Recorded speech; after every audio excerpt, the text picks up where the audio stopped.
Welcome back to another episode of 10 Minute Horror. As you know, we'll be taking a brief hiatus from our weekly programming until May 12th, as I'll be stepping behind the camera to work on an original script of mine. I'll leave a link to follow along below, and I'll keep you posted on it as the project makes its way through post-production. In the meantime, let's get into it. And with a short story I'd originally written as a short film. Pour 'em and roll 'em. This is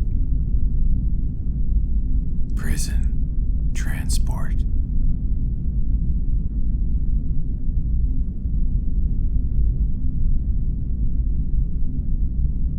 I drove the prison transport for a serial rapist who escaped.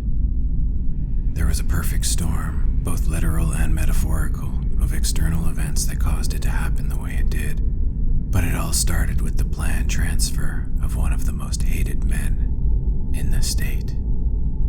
His name was John Wheatley Jr., and after his most recent spate of convictions, he was sentenced to over 300 years in prison.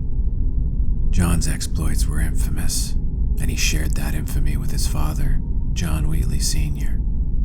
The two-man team terrorized co-eds up and down East Coast colleges over the course of 6 consecutive summers.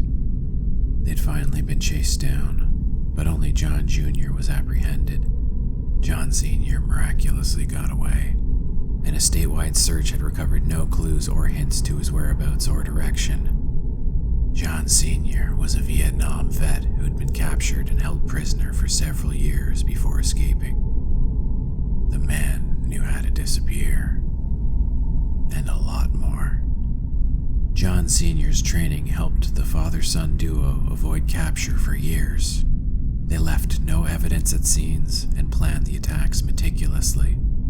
The father and son would check out various campuses and monitor whatever security was there. The campus they liked, the two would stick around and watch girls for days, profiling them and deciding which one or ones would be the easiest prey. John Jr. picked a target girl. They'd follow her home and observe her comings and goings. If she had roommates, they'd watch them too. Sometimes the roommates would be side victims in the eventual attack. While the target girl was out during the day, John Sr. would use his expertise to break into the house. From there, he and John Jr. would remove the screens, loosen screws on the door handles and windows. They'd unload guns if there were any in the house, and they'd leave pieces of rope around to help with binding the girl's wrists and ankles. The two of them became really good at it. But they'd eventually been caught, or at least John Jr. was, and he was being held in a prison in the city during the trial. When he was sentenced, there was an uproar for him not getting the death penalty, which everyone knew wouldn't happen. But there was still outrage among the dozens of families of survivors. A large prison transport bus with 4 cruisers chaperoning it left the courthouse. Within minutes, the bus was attacked and overwhelmed by the large crowds. But John Jr. wasn't in the transport bus. In fact, there weren't any prisoners on it at all. The bus was a decoy. John Jr. had been snuck out the back door and shoved into the rear seats of an unmarked that I was driving. There was a storm coming in that night, and my second driver called in violently ill, as did the backup driver. Chaos was about to descend on the city, so I was quickly sent out with just John Jr. It would just be him and I for the 2-hour drive to his new home at the state's largest max security prison. We managed to completely avoid any crowds through the city and made it to the outskirts with ease. That was when the rain really started. I was driving 30 on the interstate and saw more transport trailers flipped on the side of the road than I have in my whole life. The interstate became quiet halfway into the drive, and it felt like it really was just John Jr. and I. He must have felt the same way, because that's when he started talking. "So it's just you and me tonight, huh, buddy? I thought you always needed 2 of yous for these here rides. In my experience, anyway. Buddy there probably calling sick, huh? And the backup guy, too. I knew he was trying to bait me, get in my head, maybe even cause an accident. Anything that would prevent me from taking him where he was going. You're a tall guy, huh? What, 6'3"? You know how they get your body in a coffin if you're over 6 feet? They break your legs, shove them up into your abdomen. They say it looks the same. I don't think it does. I caught his eyes briefly in the rear view, but turned away the second I did. You have a hard time looking people in the eyes, officer? You don't like me. That's fine. I don't like you either. Stop talking. I wished I hadn't spoken, but it just came out. I ramble when I'm excited, he said. Yeah?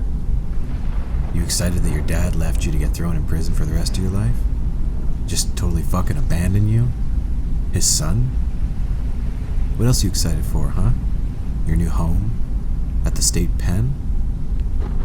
Enjoy the next hour of this ride, because nothing's ever gonna get better than this for you. Silence took over the car, and I figured that'd shut him up. But I was wrong. I called him, you know. I decided I wasn't taking any more bait and remained silent. My daddy, with my phone call at sentencing, I told him I forgave him, that I understood. And he told me he was outside of this house in Temple. Temple's a small town on the outskirts of the city I worked in. I owned a house in Temple with my wife and daughter. The word grabbed me, but I tried to keep a poker face.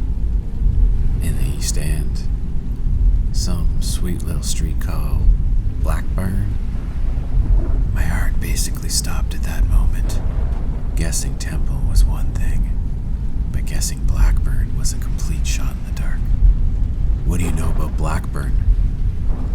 Not much, unfortunately. My daddy does, though. All it took was a couple phone calls, following people around, finding out schedules, routes.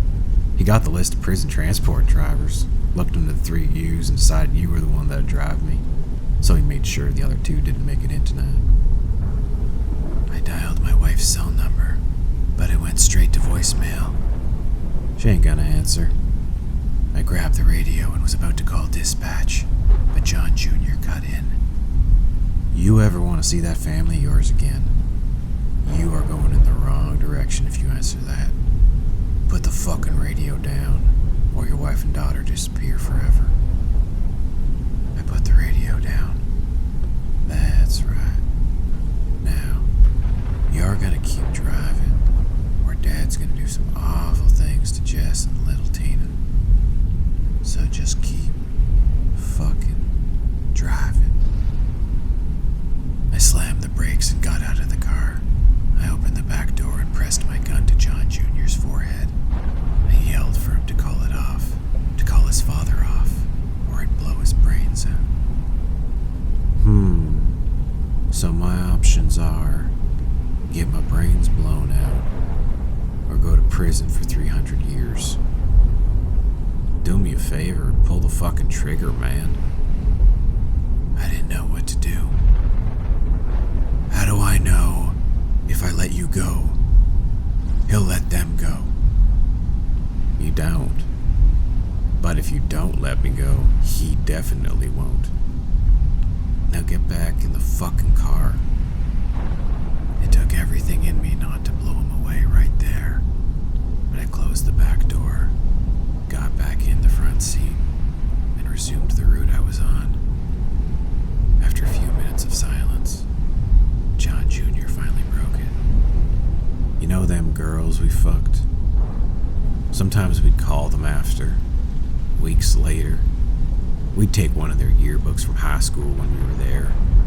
So we'd pretend we were, an old classmate, bullshit him, chat him up a bit before bringing up something we did the night we were with him. Something they'd remember. Listen to their voice change when they realized who they were really talking to. What are we doing? Up ahead, there's a set of train tracks. You know the ones. They're gonna cross them and pull over on the other side. Await furthers. I kept driving, not wanting him to talk any further. I don't think I could ever have a daughter. I think I'd just... Train tracks up ahead. I could barely see them, but they were there. Cross them. Pull over to the right. I crossed the tracks and pulled to the right, which was populated by a forest full of shadows. Turn it off, John Jr. said. I turned off the ignition. A second later, a set of brake lights blinked on and off in the forest. Open my door. I got out and opened his door. John Jr. got out and faced me. He smiled with a mouthful of rotten meth teeth and lifted his handcuffed hands to be released. I uncuffed him, hating every second of it. Good night, officer. John Jr. turned away and started towards the getaway car. I yelled out to him to stop, to wait. Where was my family, my wife and daughter? John Jr. yelled back, "How the fuck should I know?" And at that moment, John Sr. burst out of the getaway car with a shotgun and fired at me. It tagged me right in the chest, and thankfully I was wearing my vest. I landed hard. My arm moved on its own, grabbing my Glock 9mm and firing it off towards the car. I couldn't even see where I was shooting. I just kept pulling the trigger until I heard the magazine go click. When it did, all I could hear was the storm overhead. I looked over at the getaway car and saw two bodies on the ground, John Jr. and John Sr. I'd managed to tag them both at least twice. Then I heard a groan. Only it wasn't from the two men. It was from the getaway car. From inside the trunk, which was lined with bullet holes from my gun. A cough barked out. A wheeze. More coughing. I knew what was in the trunk, but I didn't want to check. Still, I walked over to the getaway car and found the trunk unlocked. I opened it and found out where my wife and daughter had been this whole time.